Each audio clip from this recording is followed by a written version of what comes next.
Dad's words still ring in my head. Sarah, stop being selfish. Family means sacrifice.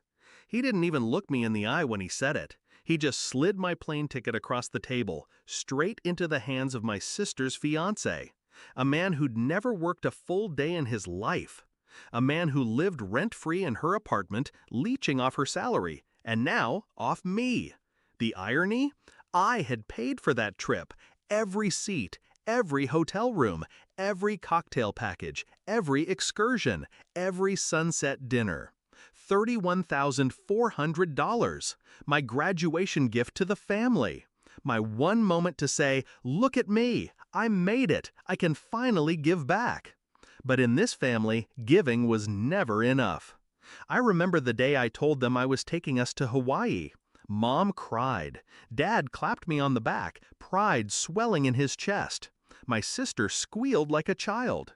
For once, I felt wanted. For once, I thought I belonged. But belonging in this family always came with conditions. The shift began small.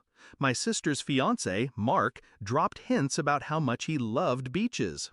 Dad laughed too loud at his jokes. Then came the night I overheard Mom whisper, "Maybe Sarah doesn't need to go. She's already been before." That was my first crack of suspicion. And when the tickets arrived and Dad held them like they were his to give, I knew. I wasn't family. I was the wallet. That night I lay awake in silence. I didn't cry. I didn't rage. I stared at the ceiling, memorizing the feeling of betrayal. I wanted to burn it into me, fuel for what I was about to do. They thought they'd humiliated me, pushed me aside, taken what was mine. But they'd forgotten the simplest rule of power. The one who pays, controls. I had booked the trip under my name, every ticket, every reservation, every card swipe traced back to me. At the time, it had felt symbolic, like staking a flag in the sand. Now, it was my blade. While they packed their swimsuits and bragged on Facebook, I worked, quietly, patiently. I called the airline first. Yes, I need to make a change. With one click, I reassigned their seats. Not canceled. No, I wasn't that merciful. I rerouted them, one by one. Next came the hotel. So sorry, I need to adjust the reservations.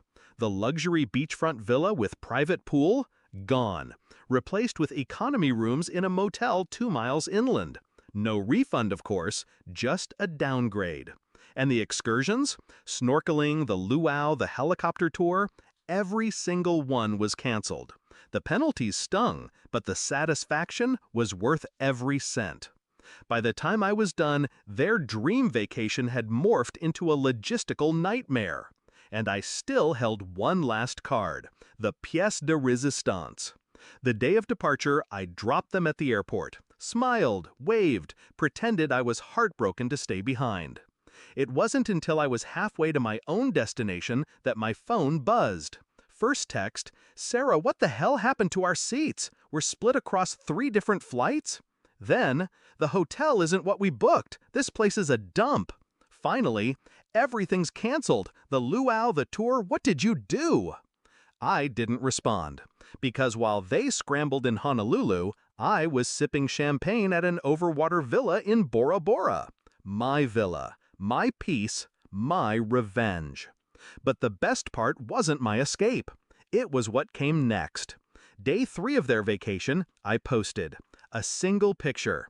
Me in a silk robe on a deck above turquoise waters, glass of wine in hand, captioned simply, "Sometimes the best trips are the ones you take alone." It spread fast. Old friends commented, coworkers congratulated me. And then, the tag. Forbes had just released a feature about my startup's acquisition. My face, my name, a new title, the youngest female CEO to sell a company for 8 figures. When Dad saw it, he called. His voice cracked. "Sarah, why didn't you tell us?" I let the silence stretch, long enough for him to squirm. Then I answered, calm as ice. Because family means sacrifice, right? And I finally learned who the sacrifice always was. Click. I've never spoken to them the same way since. My sister tried to defend herself. Mom tried to guilt me. Dad begged for forgiveness. But I don't owe them anything, not anymore. They had their Hawaii trip, and it became their worst memory. Chaos, shame, and the bitter taste of entitlement denied. Me? I had my Bora Bora silence, my billion-dollar freedom, and my first real Christmas without carrying them on my back. Funny thing is, betrayal doesn't break you. It teaches you. It sharpens you. And when you're sharp enough, you stop being the sacrifice. You become the blade.